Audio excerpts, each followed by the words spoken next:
এত সব নিয়ামত রেখেছেন, এই জান্নাত দান করবেন। এরপরে আল্লাহ রাব্বুল আলামিন কোরআনে কারীমের মধ্যে বলেছেন, রব্বিস সামাওয়াতি ওয়াল আরদি ওয়া মা বাইনাহুমার রাহমান লা ইয়ামলিকুনা মিনহু খিতাবা। এই সব পুরস্কার রয়েছে তোমাদের সেই রবের পক্ষ থেকে যিনি আকাশ আর জমিনের মালিক। সুবহানাল্লাহ বলবেন না? যার সামনে কথা বলার ক্ষমতা কারো হবে না। এটি একটি মারাত্মক কথা। কিয়ামতের দিন আল্লাহর দরবারে কেউ কথা বলতে পারবে না আল্লাহর নির্দেশ ছাড়া। একটি আকীদা পরিষ্কার করে নিয়ে যান আপনাদের।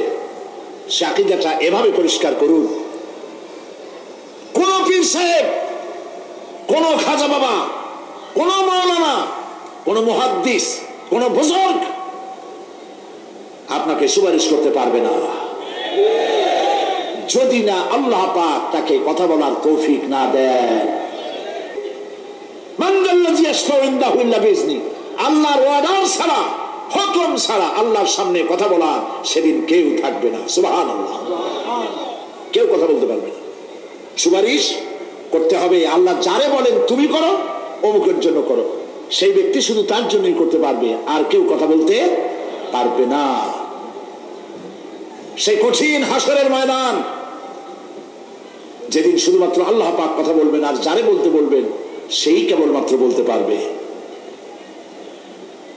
সুপারিশ এটি আল্লাহ পাক কিয়ামতে পারমিশন দিলে বলা যাবে। হযরত ইব্রাহিম আলাইহিস সালাম, হযরত ইব্রাহিম আলাইহিস সালাম কিয়ামতের দিন তার নিজের পিতা সম্পর্কে সুপারিশ করবেন, রব্বুল আলামিন আমার আব্বার জন্য সুপারিশ করতেছি, মেহেরবানি করে জাহান্নাম থেকে তারে আপনি রক্ষা করুন। আল্লাহ রব্বুল আলামিন বলবেন, ইব্রাহিম তোমার সুপারিশ মঞ্জুর হবে না। প্রিয় ভাই সব একটু মাথা খাটান, চিন্তা করেন। উলুল আযম পয়গম্বর, জাতির পিতা। কে জাতির পিতা? চিল্লায় বলুন, কলিজা সাফ করে ফেলুন। মুসলমানদের জাতির পিতা হাফিজ আলী কেউ হতে পারে না।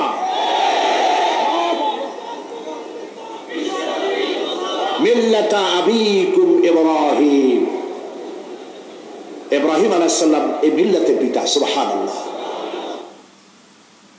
একটা নামের বানান চেক করতে আপনি যাবেন 2 তলায়, তারপর 3 তলায়, সেখান থেকে আবার 7 তলায়। তার চেয়ে একটা ভালো বুদ্ধি দিই, 14 জায়গায় না করে আপনি এই টেবিলে বসে এই পেপারটা সলভ করে ফেলেন, বুঝছেন না?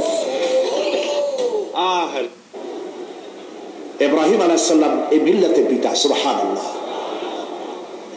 হযরত ইব্রাহিম আলাইহিস সালাম কিয়ামতের দিন বলবেন, আল্লাহ আমার আব্বার জন্য সুপারিশ করছি। আল্লাহ পাক বলবেন মঞ্জুর হবে না।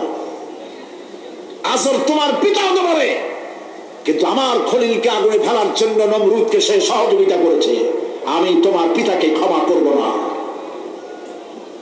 নবী করিম সাল্লাল্লাহু আলাইহি সাল্লামকে সাহাবায়ে কেরাম জিজ্ঞেস করেছেন, হে রাসূল আপনার আব্বা এবং আম্মার অবস্থা কি হবে? নবী করিম সাল্লাল্লাহু আলাইহি সাল্লাম কেঁদে ফেলেছেন, সব বলেছেন আমি তাদের কোনো উপকারে আসবো না। আল্লাহু আকবার। আপনি মনে করছেন নাকি জিয়া নবী সালাম আলাইকা বলি অমনি নবী সুপারিশ পাবেন? এত সহজ। কতগুলো রসগোল্লা খাইলেন আর বড় একটা মিছিল করলেন আর অমনি চলে যাবেন? পৃথিবীর সব মানুষ, সাহাবায়ে কেরাম বাদ দেন, পৃথিবীর সমস্ত মানুষ একত্রিত হয়ে আবু তালেব রাসূলুল্লাহকে যে ভালোবেসেছেন, ওর 1000 ভাগের 1 ভাগও সারা দুনিয়ার মানুষ রাসূলুল্লাহকে ভালোবাসতে পারবে?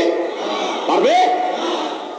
নিজের ছেলে আলীকে, আলী রাদিয়াল্লাহু তাআলা আনহুকে আলাদা বিছানায় শোয়াইয়া, ছোট্ট মানুষ হযরত আলী আলাদা জায়গায় রাখিয়া মুহাম্মদুর রাসূলুল্লাহ সাল্লাল্লাহু আলাইহি ওয়াসাল্লাম এতিম মানুষ তার কলিজার সাথে বুকের মধ্যে আশ্রয় দিয়ে আগলে রেখেছেন বুক পরে। সেই আবু তালেব মৃত্যুর সময় নবী করিম সাল্লাল্লাহু আলাইহি ওয়াসাল্লাম বলেছিলেন, চাচা একটি বার আমার কানে তাওহীদের কালেমা শোনায় দেন। আবু তালেব তার কিসমতে ছিল না কালেমা। মরে যাওয়ার পর একজন সাহাবী বলেছিলেন, ইয়া রাসূলুল্লাহ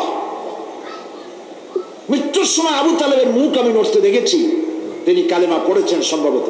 রাসূলুল্লাহ সাহেব বলেছেন আমি শুনি নাই। এত ভালোবাসার পরেও হাদিস শরীফে এসেছে আবু তালেব জাহান্নামে যাবে। কোথায় যাবে? জাহান্নামে। সবচাইতে কম আযাব হবে কার? আবু তালেবের। কম আযাবটা কি? হাদিস শরীফে এসেছে কম আযাব হলো জাহান্নামের আগুন দিয়ে এক জোড়া জুতা তৈরি করে আবু তালেবের পায়ে পরিয়ে দেওয়া হবে। সেই জাহান্নামের আগুনের তৈরি করা জুতার তাপে আবু তালেবের মাথার ঘিলুগুলো টকবক করে বউ পড়তে লাগবে।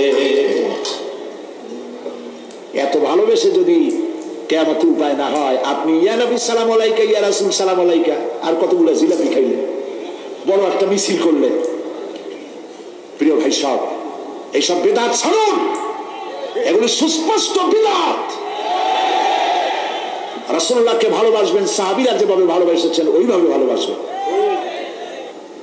আল্লাহ রাব্বুল আলামিন বলেন, যালিকাল ইয়াউমুল হক ফামান শাআ ইত্তাখাযা ইলা রাব্বিহি মাআবা। এই দিনটি অবশ্যই আসবে, সেদিনটি নিশ্চিতভাবে আসবে। আর এখন যার ইচ্ছা সে তার রবের দিকে অগ্রসর হোক।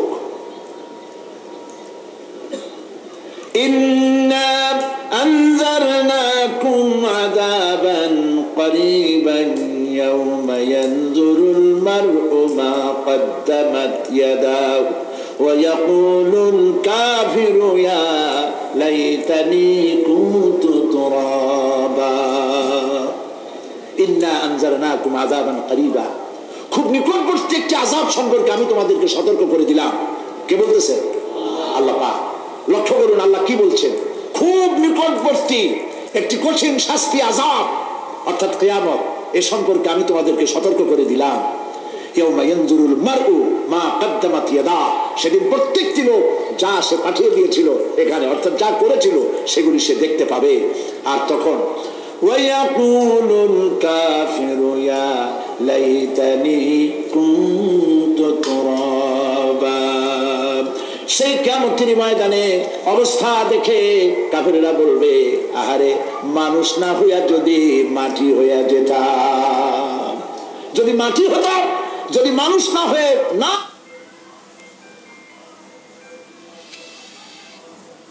জন্মতাম, আজ এই হাসরের ময়দানে এইখানে এই বিচারের মুখোমুখি হতাম না, মাটি হইলে বরং অনেক ভালো হতো। এই পৃথিবীতে আমরা এসেছি, চলে যাব, যাওয়ার আগে এই কোরআন একটি বিশাল জনগোষ্ঠী এমন বানাতে চেয়েছে যে জনগোষ্ঠী এই কোরআন দিয়ে একটি বিশাল সমাজ গড়বে, রাষ্ট্র গড়বে, এমন রাষ্ট্র গড়বে যেই রাষ্ট্রে দুঃখ থাকবে না, অশান্তি থাকবে না, যেখানে সুখ থাকবে, সমৃদ্ধি থাকবে, আর কিয়ামতের দিন আল্লাহর জান্নাতে তারা চলে যাবে। কেমন একটি সমাজকে আমরা চাই? সবাই বলেন সেরকম একটি সমাজকে আমরা চাই। প্রিয় ভাই সব, কিয়ামতের দিন আমরা যেতে চাই জান্নাতে। কোথায় যেতে চাই বলেন? জোরে বলেন। এই জান্নাতে যাওয়ার জন্য, এই জান্নাতে যাওয়ার জন্য দুইটা কাজ করতে হবে। কয়টা কাজ?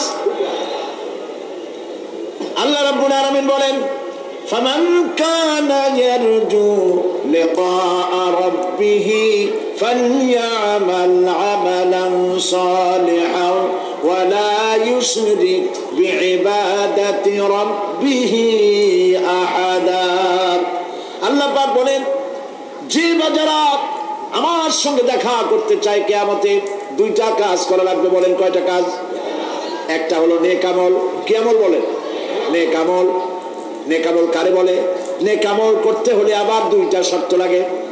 এক নম্বরে কাজটা করতে হবে আল্লাহরে খুশি করার জন্য। কারি খুশি করার জন্য? একটা মাদ্রাসা বানাইছি যাতে লোকেরা বলে যে বড় একটা মাদ্রাসা বানাইছে, এই জন্য মাদ্রাসা বানাবেন, মসজিদ বানাবেন, হসপিটাল বানাবেন, যা কিছু করেন নিয়ত হবে আল্লাহকে খুশি করা। নিয়ত হবে কারে খুশি করা? আল্লাহ পাককে খুশি করা।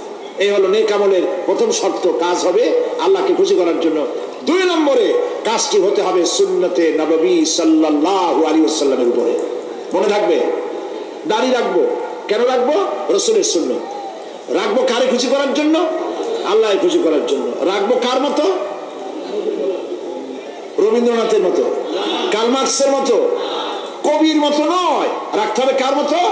নবীর মতো। বুঝে নেন, কাজটা হতে হবে আল্লাহকে খুশি করার জন্য। দুই নম্বরের কাজটা হতে হবে সুন্নতে নববী সাল্লাল্লাহু আলাইহি ওয়াসাল্লামের উপরে হতে হবে। তাহলে এই হলো এক নম্বর। জান্নাতে যাওয়ার জন্য, আল্লাহর সাথে দেখা করার জন্য এক নম্বরের কাজ হলো নেক আমল। বলেন এক নম্বরের কাজ কি? দুই নম্বরের কাজ ওয়ালা ইউশরিক বিইবাদাতি রাব্বিহি আহাদা। আল্লাহ রাব্বুল আলামিনের ইবাদতের সাথে কাউকে শরীক স্থাপন করা যাবে না। আমরা যারা মুসলমান, অধিকাংশ মুসলমান শিরকের ভিতরে মুবতালা হয়ে আছে। বিশ্বাস করেন কিনা বলেন? কাফেররা তো মুশরিক আছেই, ওরা তো মুশরিক আছেই, কিন্তু আমরা মুসলমানেরা